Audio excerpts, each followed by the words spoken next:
Prince Andrew yesterday bolted back to Balmoral just days before the civil case brought against him by one of Jeffrey Epstein's victims is due to be heard in court for the first time.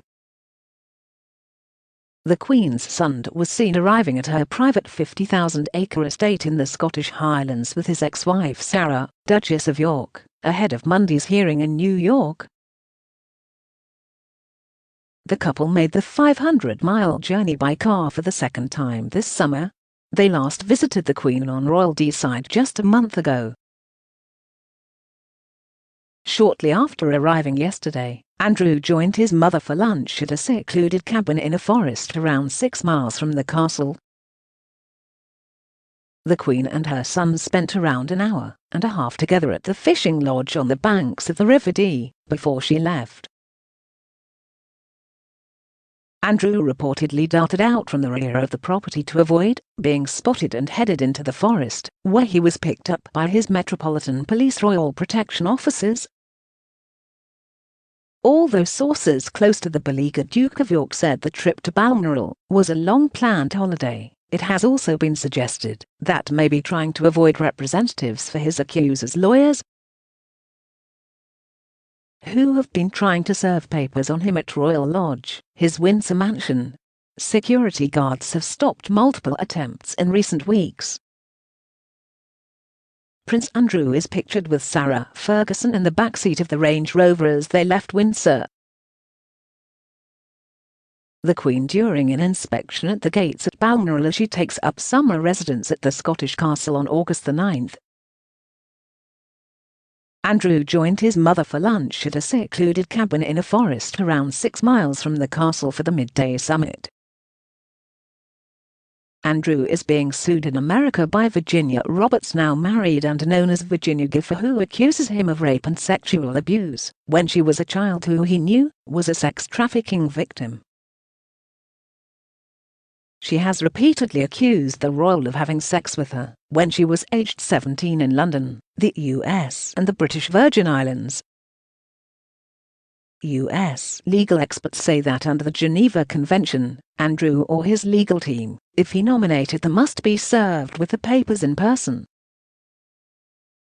Under the New York Civil Practice Law and Rules, CPLR, papers must be served on all defendants within 120 days after a civil complaint is filed at court.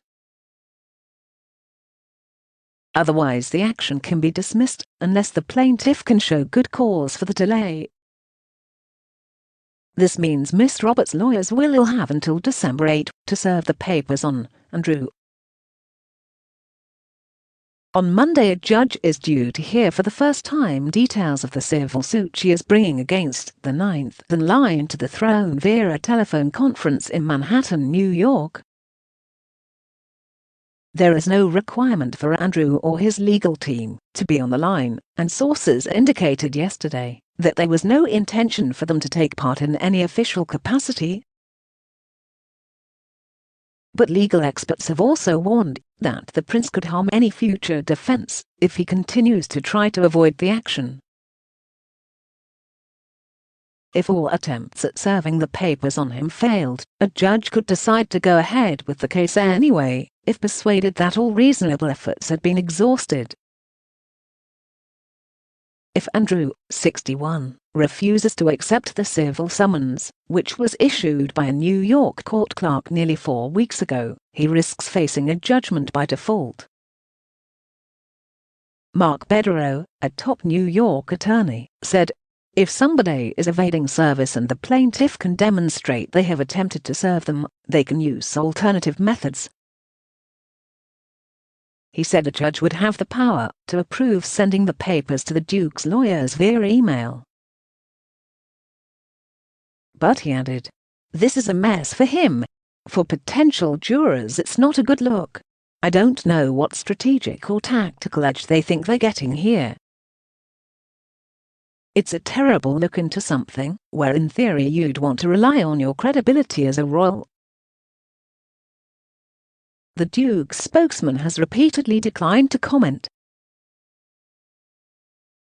One possible response to the lawsuit would be for his lawyers to seek to have the case struck out by arguing there was insufficient evidence to justify any realistic prospect of success. Andrew could take the decision to refuse to submit to the jurisdiction of the U.S. court, said Richard Marshall of the law firm Pennington's Manchas Cooper. It would make it harder for any judgment against him to be enforced, but the damage to his reputation would be significant. U.S. business and marketing expert Alison Stewart Allen said, "If Prince Andrew thinks, by saying nothing it'll go away, that is a strategy that may work in the UK. It is not a strategy to deploy in the United States." The prince also faces increasing pressure to speak to the FBI, who are investigating Epstein's crimes. According to sources, Andrew's former wife, Sarah, who divorced him in 1996, but remains close and still lives at Royal Lodge, has been a pillar of strength for him. It is not clear how long the two will remain in Scotland with the Queen, who is normally in residence until early October. Andrew has nothing official to rush back to, as has been forced to step back from royal duties due to the scandal over his friendship with Epstein. But he will no doubt want to return to spend time with his first grandchild, August, Princess Eugenie's little boy.